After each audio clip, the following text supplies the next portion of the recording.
할렐루야. 오늘은 사도행전 6장 말씀입니다. 교회가 너무나 크게 부흥하고 있습니다. 우리 주 예수님이 부활 승천하셔서 그의 성령을, 우리 주 예수님이 예수의 영, 그리스도의 영, 성령을 아버지께 받아서 부어 주셨습니다. 충만하게 성령이 임함으로써 놀라운 변화가 일어나기 시작합니다. 성령은 거룩한 삶과 그리고 그리스도 예수의 복음이 믿지 않는 수많은 이방인들에게 전파되어질 수 있도록 하는 강력한 능력입니다. 성령은 권능입니다. 그래서 성령의 권능을 통해서 기사와 표적이 강력하게 일어나고 또한 예수의 이름으로 강력하게 일어나서 병든 자들이 고침을 받고 귀신이 쫓겨나가며 많은 영혼들이 하나님께로 돌아오게 되었습니다. 예루살렘에서부터 시작된 그리스도 예수의 구원의 천국의 복음이 강력하게 그의 사도들과 제자들을 통하여 예루살렘에 퍼지기 시작합니다. 감당할 수 없을 정도로, 걷잡을 수 없을 정도로 강력한 성령의 역사를 통하여 복음이 증거되어질 때 막을 자가 없는 것입니다. 아무리 예루살렘의 산에 들인 공회 대제사장이 사도들을 붙잡아 옥에 가두고 죽이려고 위협하고 협박한다 할지라도 이미 성령의 권능에 충만함을 입고 성령의 불과 같은 능력에 사로잡힌 사도들을 막을 길이 없는 것입니다. 목숨을 내어놓고서라도 예수의 복음을 증거하지 않으면 안 되겠다 하는 그런 강한 사명감과 믿음이 충만했던 것입니다. 다시 오실 예수님에 대한 재림의 소망이 가득했습니다. 그래서 오늘 당하는 이런 채찍질과 십자가의 고난과 고통이 있다 할지라도 주님이 가신 길을 그대로 따라가고자 하는 사도들의 열망은 너무나 강렬했던 것입니다. 자, 그러면서 교회에 일어났던 초대교회의 모습은 어땠습니까? 성령이 충만하게 임함으로써 그들 마음속에 하나님의 은혜가 가득하고 긍휼과 자비와 사랑이 넘쳐남으로써 고난받고 가난한 형제들을 보고 그냥 볼 수가 없는 것입니다. 마음에 감동하여서 자기의 재산과 땅과 집을 팔고 물건들을 내어놓고 그것을 나눠주기 시작하는 겁니다. 그래서 사도들이 이제 그 일을 하게 됩니다. 사람들이 집을 팔고 밭을 팔아서 그 값을 가져오면 사도들이 그것을 가지고 많은 어렵고 가난한 형제들을 구제하기 시작하는 겁니다. 자, 이렇게 참 모일 때마다 그들이 성찬을 하고 예수님의 그 살과 피를 기념하여 그리고 떡과 포도주를 나누고 함께 기도하고 하나님의 말씀을 그렇게 사모하고 말씀을 가르치고 그런 성전에서부터 또 각 집에서부터 그런 하나님에 대한 사모함과 모이기를 힘쓰는 그런 초대교회의 모습이 나타납니다. 더욱더 부흥하고 흥왕하여져 갔습니다. 그러던 가운데 오늘 사도행전 6장 말씀에서는 7명의 첫 집사를 세우는 장면이 나옵니다. 구제하는 일이 너무나 많다 보니까 사도들이 그 일을 하느라고 기도하는 일과 말씀 전하는 일을 하지 못할 정도로 너무나 구제하는 일이 많았다. 자, 그래서 7명의 집사를 최초로 세우게 됩니다. 그 집사들을 통해서 이제 성도들, 어려운 사람들을 이제 돌봐주고 먹을 것을 나눠주고 입을 것과 쓸 것을 공급해주는 그런 구제하는 일을 집사들이 하게 되는 것입니다. 7명의 집사 중에 가장 강력하고 능력 있으며 정말 이 초대교회 역사에 교회 역사에 큰 획을 긋는 한 사람이 바로 스데반입니다. 그 스데반에 대해서 함께 말씀을 보도록 하겠습니다. 최초의 7집사, 교회의 일꾼 집사를 세우는 기준이 무엇이었는지 말씀을 통해서 보도록 하겠습니다. 초대교회에서 구제 사업은 얼마나 큰 부분을 차지했는지 한번 보고요. 스데반에게서 나타나는 성령의 강력한 충만한 역사가 있습니다. 그것들을 함께 말씀을 보도록 하겠습니다. 1절부터 읽어봅니다. 시작. 그때의 제자가 더 많아졌는데 헬라파 유대인들이 자기의 과부들이 매일의 구제에 빠짐으로 히브리파 사람을 원망하니 12 사도가 모든 제자를 불러 이르되 우리가 하나님의 말씀을 제쳐놓고 접대를 일삼는 것이 마땅하지 아니하니 형제들아 너희 가운데서 성령과 지혜가 충만하여 칭찬받는 사람 7을 택하라. 우리가 이 일을 그들에게 맡기고 우리는 오로지 기도하는 일과 말씀 사역에 힘쓰리라 하니. 예. 헬라파 유대인이라고 하는 것은 각처에 흩어진 유대인들을 가리킵니다. 그래서 유대 이 이스라엘 유대 이 지역이 이스라엘이 이제 멸망을 당하고 포로로 끌려갔다가 70년 만에 다시 돌아오게 되죠. 그럼에도 이 유대 나라가 온전한 독립을 이루지 못했습니다. 계속해서 강한 나라들의 침공을 받고 유대 이스라엘 지역은 세계 강력한 제국들의 그런 영향력에서 벗어나지 못했던 것입니다. 바벨론, 페르시아, 마게도냐 그리고 로마에 이르기까지. 그 마게도냐가 헬라입니다. 헬라 제국과 로마 제국에 이르기까지. 그렇게 됨으로써 유대인들이 포로로 붙잡혀 가게 되고 흩어지게 되는 것입니다. 자, 그래서 이 헬라 지역 북쪽에 이스라엘 북쪽으로 올라가면 안디옥이 있고 더 북쪽에 소아시아 지역이 있습니다. 그 지역에서부터 이제 유럽 쪽으로 마게도냐, 헬라 지역, 로마에 이르기까지 거기에 흩어져 있는 많은 유대인들을 헬라파 유대인들이라고 합니다. 그들이 이제 이스라엘 유대로 이제 돌아오게 된 것이죠. 돌아와서 이제 함께 살게 되는 것입니다. 그래서 구제 사역을 하게 되는데 히브리파, 히브리 그러니까 유대 지역이죠. 유대 지역에 살고 있는 이제 가난한 과부들을 먼저 도와주게 된 거지. 그러다 보니까 헬라파 지역의 과부들이 도움을 받지 못한 거예요. 그것으로 인해서 헬라파 유대인들이 마음이 상하게 되는 것입니다. 원망이 일어나게 됐어요. 자, 이 일을 계기로 12 사도가 모든 제자들을 이제 불러 모으게 되는 거죠. 자, 그래서 우리가 하나님 말씀을 제쳐놓고 구제하는 일에 지금 너무 우리가 힘을 쓰고 있다. 말씀을 제쳐놓고 접대를 일삼는 것이 마땅하지 아니하니. 여기 접대라는 말은 대접하는 것을 가르쳐. 어려웠고 가난한 형제들을 이제 음식을 대접하고 물건을 나눠주고 이제 이렇게 하는 거죠. 자, 그런 일을 하는데 우리가 너무 많이 힘을 쓰고 있다. 여기서 접대를 일삼는다라는 말은 헬라어로 디아코네인이란 말인데 이 말은 먼지가 날 만큼 분주하게 움직이다 그런 뜻이에요. 분주하게 움직이다. 그래서 구제라는 뜻이고 남을 돕는 일. 그리고 집사라는 단어가 바로 디아코네인에서 왔습니다. 디아코네인에서 집사. 그래서 집사님은 뭐 하는 사람이에요? 먼지나도록 열심히 봉사하고 구제하고 섬긴 일 하는 사람이 집사예요. 자, 그 다음에 그래서 어떤 사람들을 일꾼으로 교회 집사로 세울 것이냐, 어떤 사람들을 세울 것이냐, 성령과 지혜가 충만한 사람들을 뽑아야 되겠다. 성령과 지혜, 성령의 권능, 성령이 충만하고 그리고 성령의 권능과 능력이 나타나는 겁니다.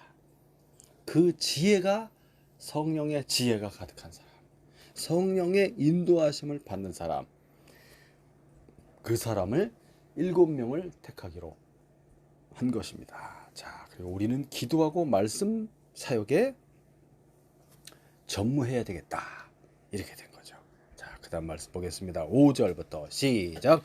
온 무리가 이 말을 기뻐하여 믿음과 성령이 충만한 사람 스데반과 또 빌립과 브로고로와 니가노르와 디몬과 바메나와 유대교에 입교했던 안디옥 사람 니골라를 택하여 사도들 앞에 세우니 사도들이 기도하고 그들에게 안수하니라. 예. 무엇이 충만한 사람? 믿음과 성령이 충만한 사람. 아까는 성령과 지혜가 충만하다 그랬죠. 믿음과 성령, 믿음과 성령, 그 믿음이 충만한 사람. 그것은 곧 성령이 충만한 사람으로 이해하시면 되겠습니다. 예수의 이름으로 부어주시는 성령이 충만해서 날마다 성령의 충만함을 입고, 그래서 성령의 충만을 받으면 권능이 임한다고 그랬어요. 권능을 통해서 이제 병을 고치며 귀신을 쫓아내며 강력한 능력과 신기한 기적들이 일어나게 되는 거죠. 성령이 충만한 사람들을 통해서. 믿음과 성령이 충만한 사람 7명을 뽑았는데 그 첫 번째가 누굽니까? 스데반. 두 번째는 빌립. 나머지 사람들은 대한 이야기가 성경에 안 나옵니다. 요한계시록 니골라라는 사람이 나오는데 이제 이단으로 돼 있죠. 근데 이 사람이 그 사람인지는 모르겠습니다. 자, 믿음과 성령이 충만한 사람 첫 번째가 스데반. 7명 중에서 가장 충만한 사람으로 이해하시면 되겠습니다. 가장 충만한 성령이 충만하여서 이 스데반이라는 한 사람을 통해서 복음이 예루살렘에서부터 이제 온 유대와 사마리아로 땅끝까지 확 퍼지게 되는 그러한 놀라운 역사가 이 스데반을 통해서 일어나게 되는 거예요. 이 스데반이 순교하게 됩니다. 이제 다음 장 7장에 가면 스데반의 순교하는 모습이 나타나게 됩니다. 이 한 사람이 피를 흘려 죽음으로써 그리스도 예수의 복음이 예루살렘에만 머물지 않고 외연으로 바깥으로 확산되어져 나가게 되는 것입니다. 그 사람이 바로 이 스데반이라는 사람. 이 스데반은 특별히 믿음과 성령이 충만하였다. 자, 여기 7 집사들의 이름은 전부 헬라식 이름으로 나오고 있습니다. 이름이다. 예, 헬라식 이름이다. 이 이름이 히브리식 이름이 아니고 헬라식 이름입니다. 아무래도 헬라파 유대인으로 추정하고 있습니다. 안수하여서 세우게 되죠. 사도들 앞에 그들을 세우고 사도들이 기도하고 그들에게 안수합니다. 안수집사라고 하죠. 안수집사. 자, 7절부터 읽어보겠습니다. 시작. 하나님의 말씀이 점점 왕성하여 예루살렘에 있는 제자의 수가 더 심히 많아지고 허다한 제사장의 무리도 이도에 복종하니라. 스데반이 은혜와 권능이 충만하여 큰 기사와 표적을 민간에 행하니 하나님의 말씀이 점점 왕성하여졌다. 왕성. 점점 크게 이 말씀이 크게 일어나는 거죠. 많은 사람들이 이 예수의 천국 복음의 말씀을 듣고 그들이 예수를 믿고 주님 앞으로 돌아오게 되는 것입니다. 제자의 수가 더 심히 많아졌다. 많은 믿는 사람들이 일어나게 되는 거죠. 자, 예루살렘에 믿는 사람의 수가 얼마나 됐을까요? 심히 많아졌다. 수만 명, 2만 명, 3만 명, 그 이상 수많은 사람들이 2만 명, 3만 명 한꺼번에 모여보세요. 얼마나 많은지. 엄청 많은 거예요. 점점 믿는 제자의 수가 많아지기 시작하는데 그때 보니까 제사장의 무리도 많은 허다한 제사장의 무리도 이 도에 복종하니라. 그리스도 예수 십자가의 도 복음에 복종하여 이제 돌아온 사람들이 많았다. 누가? 제사장의 무리가, 제사장. 그래서 예수님 시대에 그때 당시에 유대인의 일반 제사장과 그리고 레위인들을 합쳐서 18,000명 정도로 보고 있습니다. 그 중에 제사장의 무리는 8,000명 정도 그렇게 추정하고 있습니다. 8,000명 정도의 제사장이 있었다. 이 사람들이 많이 이제 돌아오게 된 것이죠. 많은 제사장들이 돌아오게 돼서 예수님을 이제 믿게 되는 것입니다. 자, 바로 그때 스데반에게서 무엇이 나타났다고 그랬습니까? 은혜와 권능이 충만하였다. 아까는 믿음과 성령과 지혜, 이제 은혜와 권능, 한 성령의 역사로 보시면 되겠습니다. 성령이 충만하게 임하여 권능이 나타나는 거예요. 권능. 여기서 은혜라는 말은 은사, 성령의 선물을 의미합니다. 성령의 선물과 성령의 권능이 강력하게 나타났다.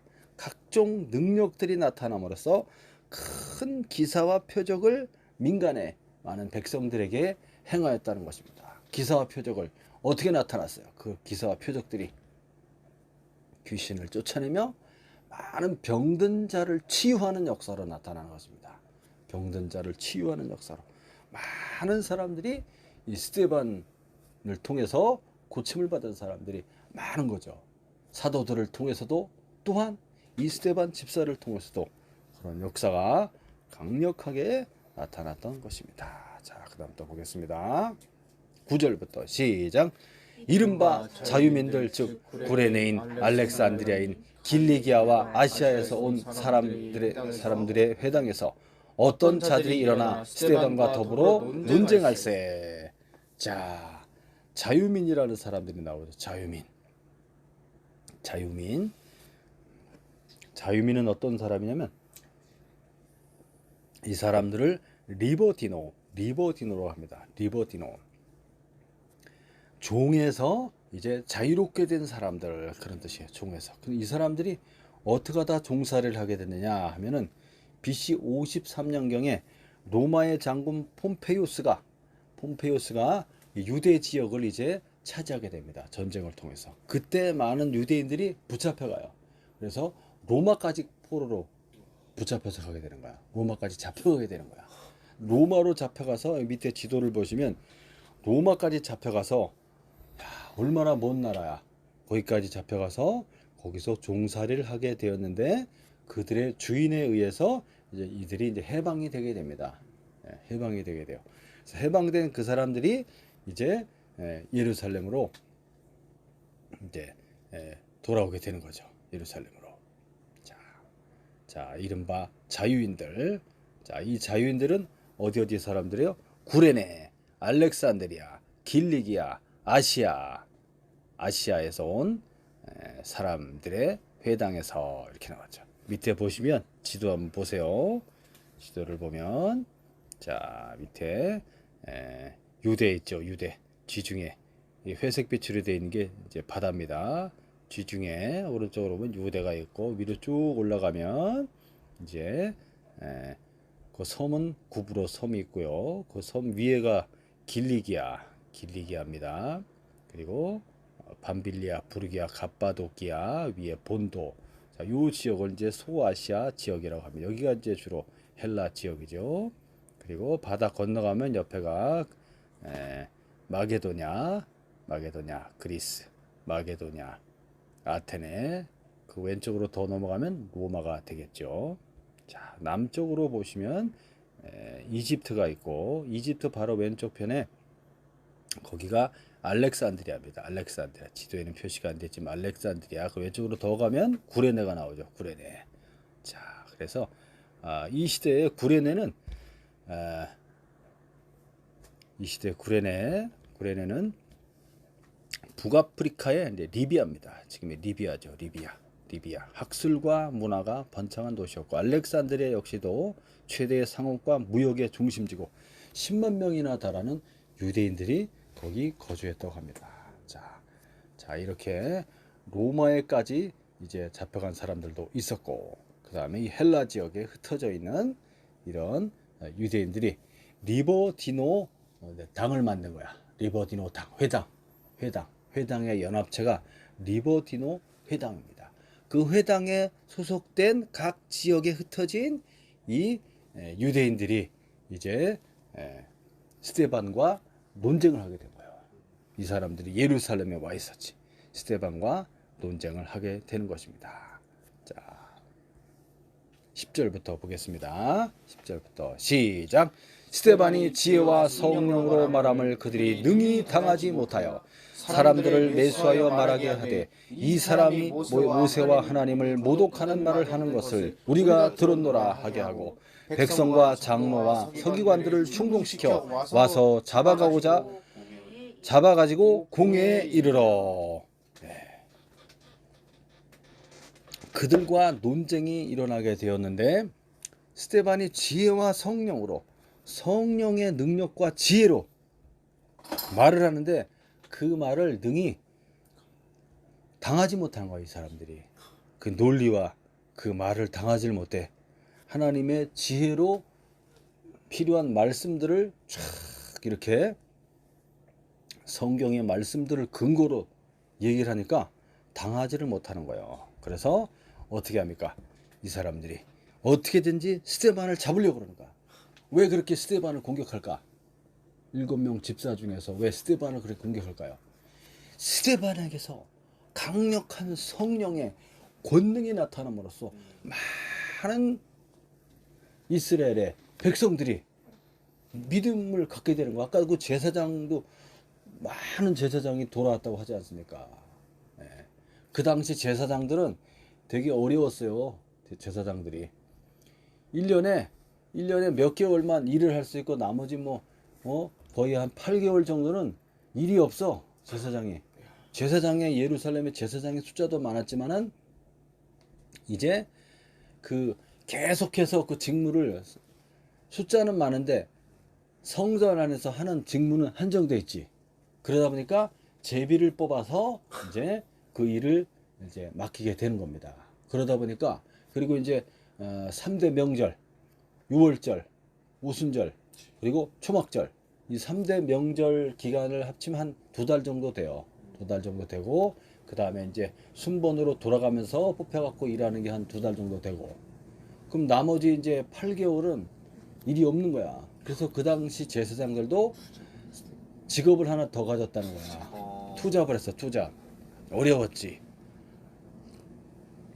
그러는 과정 중에 이제 예수를 복음을 듣고 믿는 그런 제사장의 수가 대단히 아까 많았다고 기록이 되어 있었죠.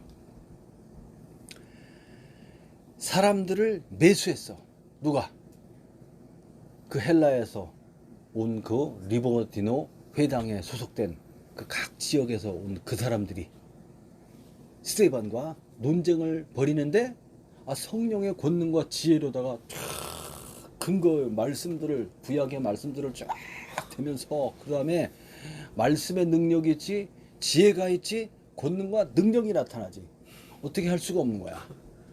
그래서 이 저자를 가만히 놔두면 안 된다는 거지. 그 강박에 의해서 사람을 매수해서 이제 뭘 하는 거야.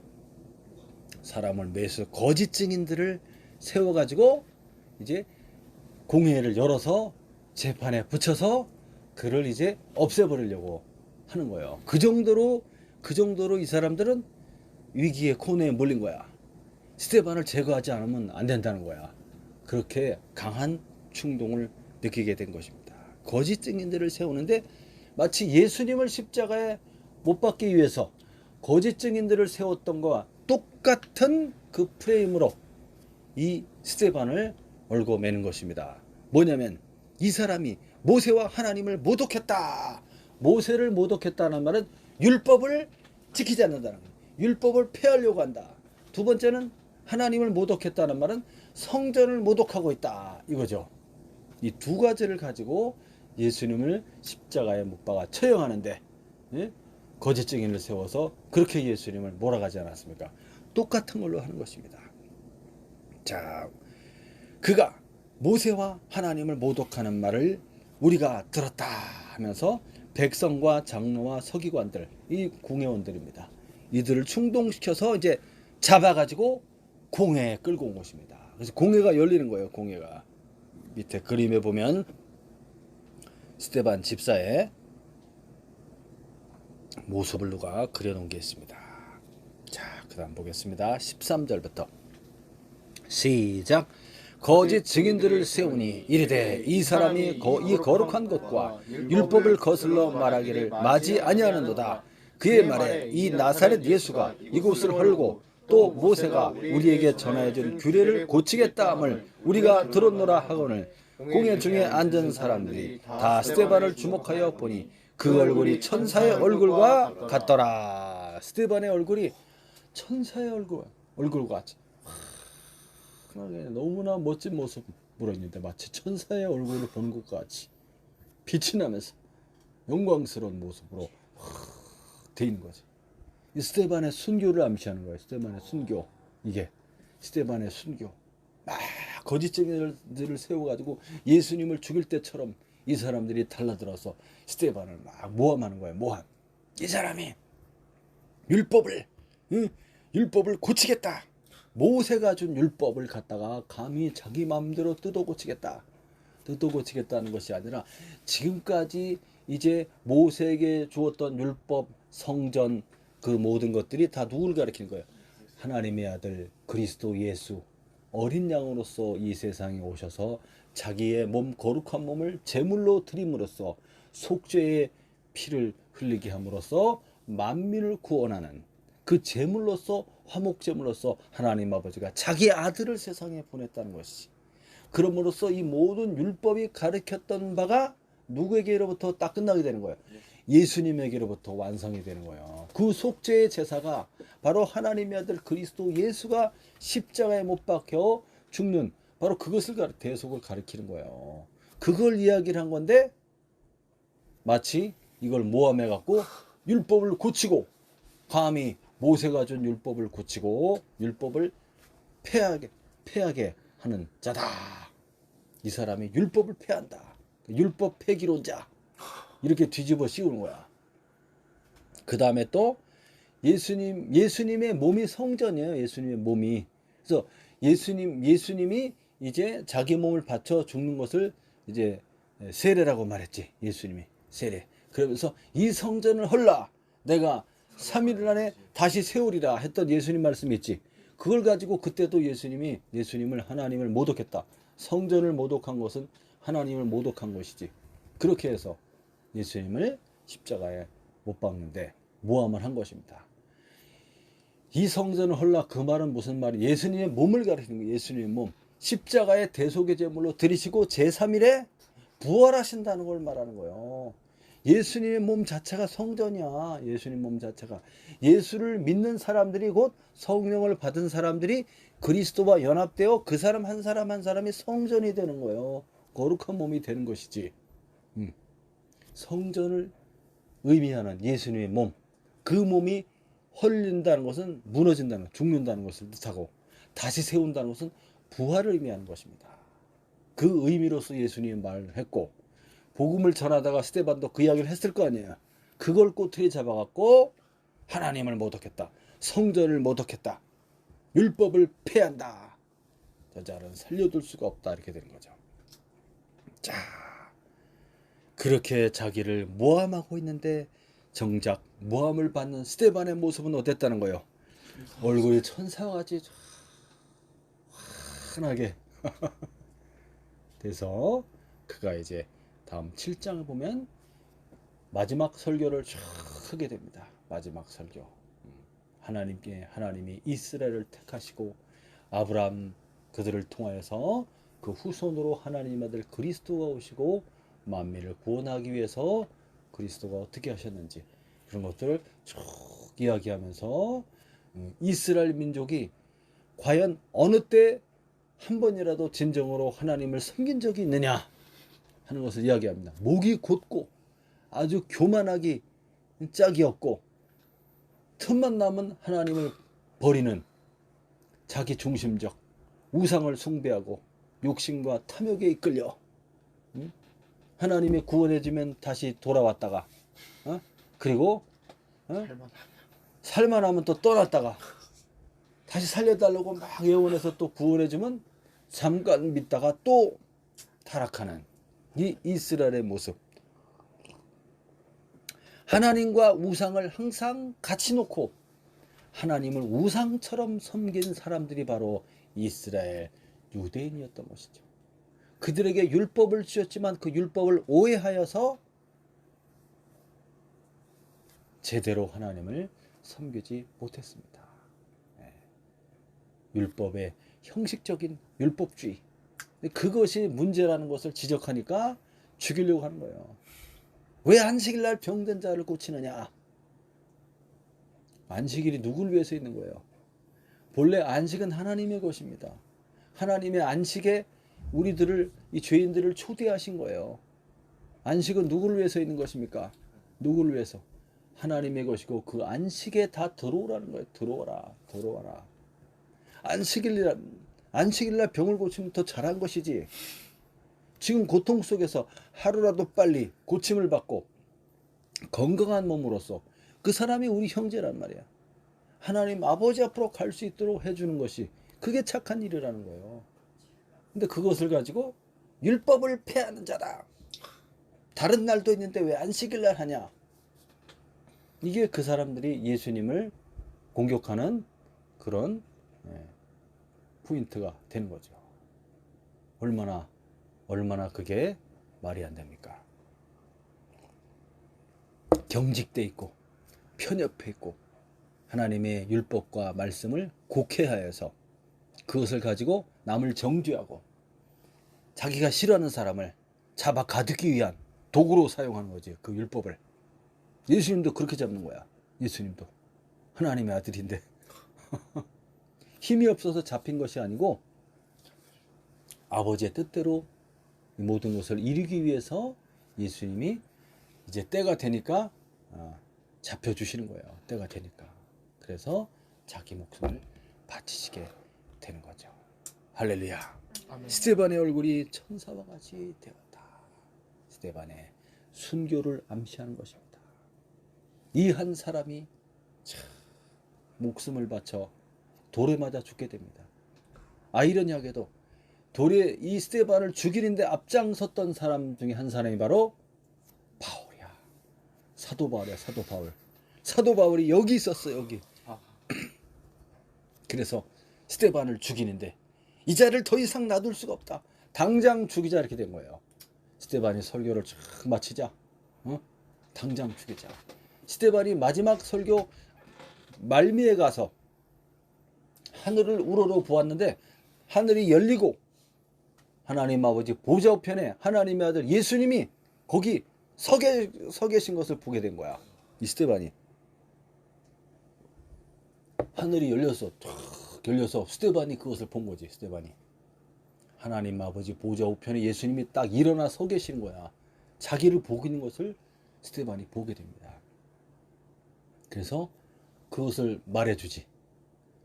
하나님, 하늘이 열리고 보좌 우편에 하나님의 아들 그리스도가 서 계신 것을 내가 보는도다. 그랬더니 죽여라. 그들은 계속 이 사람을, 이 사람의 진실과 이 사람의 진정성을 받아들이지 않는 거예요. 그들의 그런 살기와 그들의 시기와 질투로 인해서 예수님을 죽이듯이. 자, 이 사건이 이제 다음 장에 자세하게 나오게 되겠습니다. 오늘 여기까지 말씀 전했습니다. 사랑하는 여러분, 항상 성령의 충만함을 어떻게 받을 것인가 생각하고 말씀과 기도로 나아가시기 바랍니다.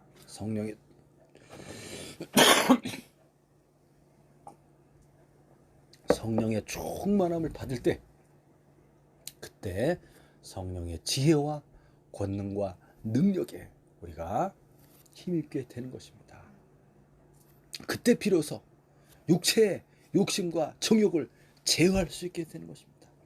우리의 가치를 저 하늘에 두고 천국 복음을 우리가 확실히 깨닫고 복음을 전하는 자가 되는 것입니다. 하나님 나라 영원한 천국의 가치를 두고 우리가 살아가게 되는 겁니다. 오늘도 주 안에서 복되고 행복한 하루가 되시기 바랍니다. 아멘. 기도하겠습니다.